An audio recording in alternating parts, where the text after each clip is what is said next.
नमस्कार दोस्तों, मेरे चैनल में आप लोग का स्वागत है। आज हम पौष मास के कृष्ण पक्ष की एकादशी सफला एकादशी की कथा सुनेंगे। चंपावती नगरी में एक महिषमान नाम का राजा राज्य करता था। उस राजा के 4 पुत्र थे।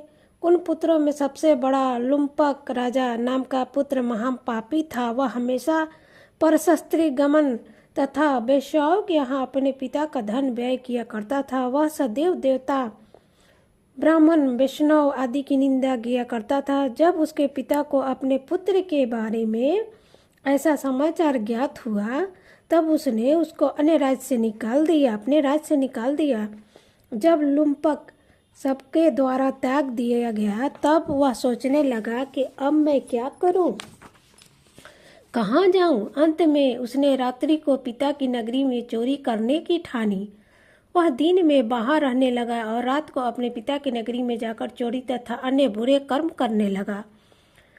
रात्रि में वह जाकर नगर के निवासियों को मारता तथा कष्ट देता। कुछ ही दिनों में उसने संपूर्ण नगरी को समाप्त कर दिया। प्रातः उसे पहरेदार पकड़ने पर भी राजा के भय से छोड़ देते थे। जिस वन में वह रहता था, वह भगवान को बहुत प्रिय था। उस वन में एक बहुत ही सुंदर पुराना पीपल का वृक्ष था तथा उस वन को सब लोग देवताओं का क्रीड़ा स्थल मानते थे।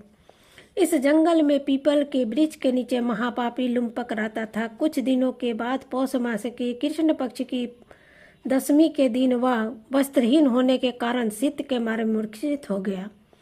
शीत के कारण वह रात्रि को न सो सका और उसके हाथ पैर जकड़ गए। उस दिन उसकी वह रात्रि बड़ी कठिनता से बीती, परंतु सूर्य नारायण के उदय होते ही वह उसकी मूर्छा न हो गई। उदय होने पर भी उसकी मूर्छा न गई, वह मूर्छित ही रह गया। सफला एकादशी के मध्यांतर तक वह दुराचारी मूर्छित ही पड़ा रहा। जब सूर्य की गर्मी से उसे कुछ गर्मी मिली, तब उसे होश आया और उसने स्थान से उठकर गिरते पड़ते वन में भोजन की खोज में चल पड़ा। उस दिन वह जीवों को मारने में असमर्थ था, इसलिए जमीन पर गिरे हुए फलों को लेकर पीपल के वृक्ष के नीचे आया। तब तक सूर्य भगवान अस्ताचल को प्रस्थान कर गए। उसने उन फलों को पीपल की जड़ के पास रख दिया और कहने लगा कि हे भगवान, इन फलों से आप ही तृप्त हो। ऐसा कहकर वो रोने लगा और रात्रि को उसे नींद न आई। उस महापापी के इस व्रत तथा रात्रि के जागरण से भगवान अत्यंत प्रसन्न हुआ और उसके समस्त पाप नष्ट हो गए। प्रातः काल होते ही वह एक दिव्य रथ अनेकों सुंदर वस्तुओं से सजा हुआ आया और उसके सामने खड़ा हो गया। इस समय आकाशवाणी हुई कि हे राजपुत्र, भगवान नारायण के प्रभाव से तेरे समस्त पाप नष्ट हो गए। अब तू अपने पिता के पास जाकर राज्य प्राप्त कर। लुम्पक ने जब ऐसी आकाशवाणी सुनी तो वह अत्यंत प्रसन्न हुआ और बोला, हे भगवान, आपकी जय हो। ऐसा कहता हुआ सुंदर वस्त्रों को धारण करने लगा और अपने पिता के पास गया। उसने संपूर्ण कथा कह सुनाई। पिता ने अपने पुत्र को राज सौंपकर वन का रास्ता ले लिया और लुम्पक शास्त्रानुसार राज्य करने लगा। उसकी स्त्री, पुत्र आदि भी नारायण के परम भक्त हो गए।